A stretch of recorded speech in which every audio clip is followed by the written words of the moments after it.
हरे कृष्णा। तो आज फिर एक बार आप लोगों को मैं एक छोटा सा स्टोरी के साथ मौजूद हूँ।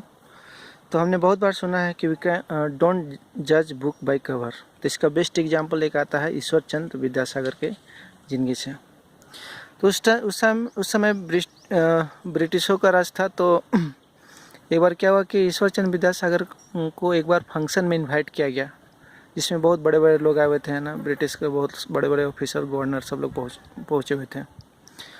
तो वहाँ पे ईश्वर चंद्र विद्यासागर एक सिंपल व्यक्ति थे, है ना, लेकिन बहुत उस टाइम फेमस थे।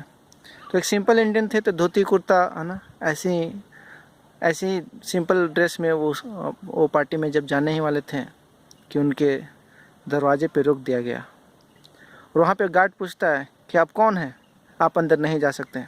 इधर बहुत बड़े बड़े लोगों को पार्टी चल रहा है, बहुत अच्छे अच्छे महान और विद्वान लोगों को पार्टी चल रहा है, आप जैसे एक मामूली व्यक्ति पार्टी के अंदर प्रवेश नहीं कर सकता है। ये बात को विद्यासागर सुन के वहाँ से लौट जाते हैं। फिर वो अपने घर जाते हैं और एक अच्छे से सूट बूट, है ना, हैट उट, रॉयल स्टिक, है ना, ये सब लेके और वो उस पार्टी में फिर प्रवेश करने के लिए आते हैं। जब जैसे ही वो दरवाजे के पास पहुँचते हैं, गार्ड उनको देख के देम बूट लॉकिंग सैल्यूट मारता है और बोलता है प्लीज़ वेलकम सर, है ना। ऐसे करके उनको अंदर बुलाता है। ईश्वर चंद्र विद्यासागर को पहचान नहीं पाता है कि यही व्यक्ति है। फिर वो विद्यासागर अंदर जाते हैं, पार्टी स्टार्ट होने लगता है। तो फिर क्या करते हैं कि पार्टी में खाने के लिए भी व्यवस्था था। तो विद्यासागर क्या करते हैं कि एक रसगुल्ला लेते हैं और अपने पैकेट में डालते हैं, आइसक्रीम लेते हैं अपने जूते पे डालते हैं, इस तरह से सब्जी लेते हैं अपने टोपी पे डालते हैं। सब लोग बोलने लगता है अरे ये क्या हो रहा है, ये क्या हो रहा है ना। वहाँ पे बहुत भीड़ इकट्ठा हो जाता है।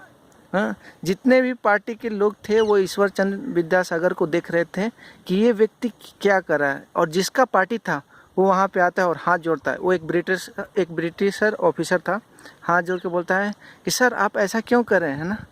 तो बोलते हैं कि अरे इस पार्टी में तो मेरे को इन्वाइट किया ही गया नहीं है। इस पार्टी में तो जो वैल्यू है वो सूट बूट और टोपी को है, इसलिए मैं उसको खाना खिला रहा हूँ। इससे पहले मैं आया था सिंपल ड्रेस में, लेकिन आप ही का गार्ड ने हमको निकाल दिया। तो मैं जब सूट बूट पहन के आया तो मेरे को अंदर आने दिया। तो हमारा योग्यता नहीं है कुछ खाने का, हमारा योग्यता नहीं है यहाँ पे कुछ भी एक्सेप्ट करने का। जो भी योग्यता है ये कपड़ों का है। फिर वो माफ़ी मांगता है, फिर गार्ड को बुला के उनसे भी माफ़ी मंगवाता है। तो इससे हमें ये बहुत इंपॉर्टेंस लेसन मिलता है कि हमें किसी भी व्यक्ति को एक्सटर्नली जज नहीं करना चाहिए। इसका एक एग्जाम्पल शास्त्र में भी आता है कि एक अष्टवक्र मुनि थे जो कि 8 जगह से टेढ़े थे, इसलिए उनका नाम अष्टवक्र मुनि पड़ गया था। तो एक बार जनक मुनि के आश्रम में बहुत महान विद्वानों का और पंडितों का वहाँ पे सभा चल रहा था। तो उसमें जब पहुँचते हैं अष्टवक्र मुनि, तो सभी ब्राह्मण लोग देख के हंसने लगता है। तो अष्टवक्र मुनि भी हंसने लगते हैं ज़ोर ज़ोर से। फिर सभी ब्राह्मण लोग चुप हो जाता है, ये क्यों हंस रहे हैं। तो जनक जी पूछते हैं कि आप क्यों हंस रहे हैं। तो जनक जी को बताते हैं कि मैं तो सोचा था कि यहाँ पे ब्राह्मण का और पंडित का सभा लगा हुआ है, लेकिन आपके दरबार में तो सब चमार हैं जो कि एक बाहर के चमड़ी को देख के पहचान रहे हैं ना। ज्ञान को कोई भी यहाँ पे जानने वाला नहीं है।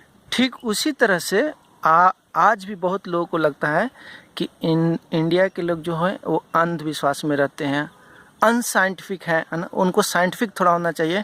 लेकिन मैं बता दूं कि इंडिया के लोग जब क ख ग बोलना भी स्टार्ट करते हैं तो उनका जो अल्फ़ाबेट का लिटरेचर भी है वो भी साइंटिफिक है।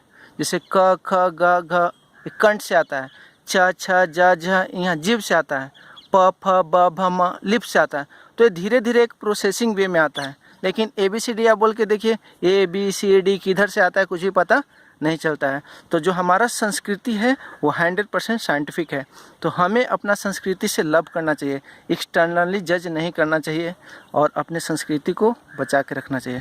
Thank you so much. Hare Krishna.